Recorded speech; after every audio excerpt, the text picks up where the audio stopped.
1968년 12월 20일 어두운 밤 캘리포니아의 고속도로에서 첫 번째 피해자가 조디악에게 살해당했습니다. 미국 캘리포니아주 베니샤시 외곽의 허먼로드 호수에서 데이트를 즐기던 데이비드 아서 패러데이와 베티 루 젠슨이 살해되었습니다. 그로부터 6개월 후 1969년 7월 4일 벨레이오 외곽의 블루락 골프장의 주차장에서 조디악 킬러는 연인을 향해 총 2발을 쏘았고 데이트 중이던 마이클 루노 마주와 달린 엘리자베스 페리는 총상을 입었으며 이후 인근 경찰서에서 전화가 울렸고 수학이 넘어 한 남자가 이렇게 말했습니다.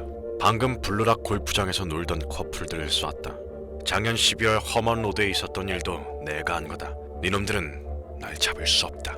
이를 들은 경찰은 바로 현장으로 달려갔고 부상자를 병원으로 이송했으나 페리는 사망했고 미주는 기적적으로 살아났습니다. 1969년 8월 1일 샌프란시스코 세 곳의 신문사들은 자필로 이뤄진 정체불명의 편지를 받았는데 각 편지의 내용은 3개로 나뉘어 각 신문사에 발송되었습니다. 편지의 일부는 알 수 없는 암호로 되어 있었고 영어로 쓰여 알아볼 수 있는 부분의 내용은 이랬습니다. 난 작년 12월 허먼로드의 살인자다. 이 편지를 신문의 일면에 올리길 바란다. 그렇지 않으면 주말 밤마다 12명의 사람들이 연속적으로 죽어나갈 테니까. 다음 암호를 풀면 나를 잡는데 유용한 정보가 될 것이다. 신문사들은 그가 시키는 대로 일면의 암호와 함께 편지의 내용을 실었고 일주일 후인 8월 8일 캘리포니아의 한 교사 부부의 도움으로 암호를 풀어냈습니다. 그 내용은 난 사람 죽이는 게 좋다. 왜냐면 아주 재미있으니까. 숲에서 야생동물을 사냥하는 것보다 더 재미있다. 인간은 가장 위험한 동물이니까. 무언가를 죽이는 것은 내게 가장 짜릿한 경험을 준다. 여자랑 관계를 하는 것보다도 훨씬 좋다. 가장 좋은 점은 내가 죽을 때 나는 낙원에서 다시 태어나고 내가 죽인 것들은 내 노예가 된다는 거다. 내 이름은 알려주지 않겠다. 그랬다간 너희가 내 세상에서 나의 섬길 노예를 모으는 걸 멈추거나 지체할 테니까. 이후 그가 조디악으로 불리게 된 이유는 1969년 8월 7일 샌프란시스코 신문으로 편지가 도착했고 또 다른 암호로 동봉되어 있었습니다. 편지의 내용은 조디악 가라사대로 시작했습니다. 조롱적인 말을 시작으로 그는 대중들에게 조디악 킬러라고 불리게 되었습니다. 조디악의 마지막 희생자로 알려진 택시 운전사 폴 스타인은 머리 정면에 총을 맞아 사망했는데 조디악은 범죄 현장을 떠나기 전 죽은 스타인의 셔츠를 크게 찢어 피를 흠뻑 적신 후 셔츠를 가지고 사라졌습니다. 당시 경찰은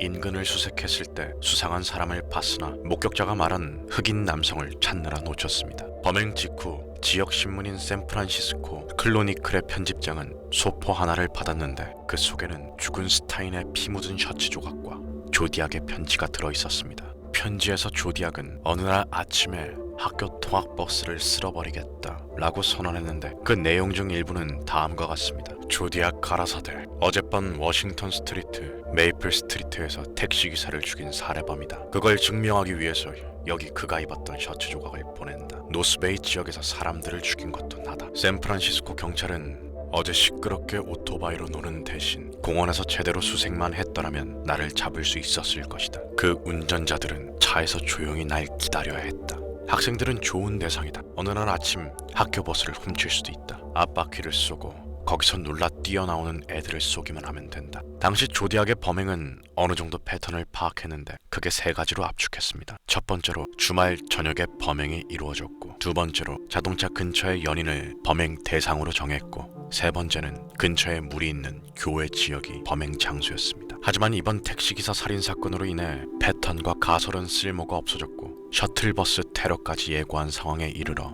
경찰은 목격자들의 증언을 토대로 몽타주를 작성하고 편지 내용을 온 신문사에 보도했으며 조디악 사건에 대한 특별 보도를 내보냈습니다. 이후 샌프란시스코의 모든 통학버스에는 사람이 거의 보이지 않았고 특히 아이들은 전혀 모습이 보이지 않을 정도로 대혼란 사태에 빠져들었지만 조디악은 실제로는 전혀 버스에서 살인을 저지르지 않았으며 이후 사람들의 예상과는 다르게 더 이상 조디악의 살인사건은 발생하지 않았지만 조디악은 괴상한 편지를 계속해서 보냈으며 이후 몇 년간 단발성의 인사장과 편지를 신문사에 보내기도 했습니다. 그중 1969년 11월 8일에 보낸 암호 편지가 50년 만인 2020년 12월 5일에 해독되었습니다. 이 암호는 FBI가 40년 동안 해독하지 못한 암호문 중 탑 10위 안에 들었다고 합니다. 이 암호문은 2020년 12월 아마추어 수학자와 소프트웨어 코드 브레이커가 해당 암호문을 풀었다고 하죠. 이들은 1950년대 미군의 암호 해독 매뉴얼을 활용했다고 합니다. 다음 암호문을 해석하면 다음과 같습니다. 너희들이 나를 잡느라 애쓰면서 즐겁길 바란다.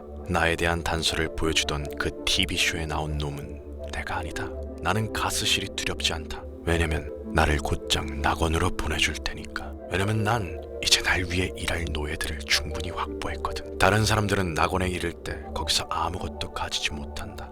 그러니 그들은 죽음을 두려워할 테지. 나는 두렵지가 않다. 왜냐면 내 생의 내 삶은 죽음의 낙원에서 안락할 것을 아니까. 용의자 특정에 도움이 될 만한 정보는 거의 없었고 대부분 조롱, 망상뿐이었다. 결국 암호를 통해 알 수 있었던 것은 살인마에 대한 조롱과 농락뿐이었습니다.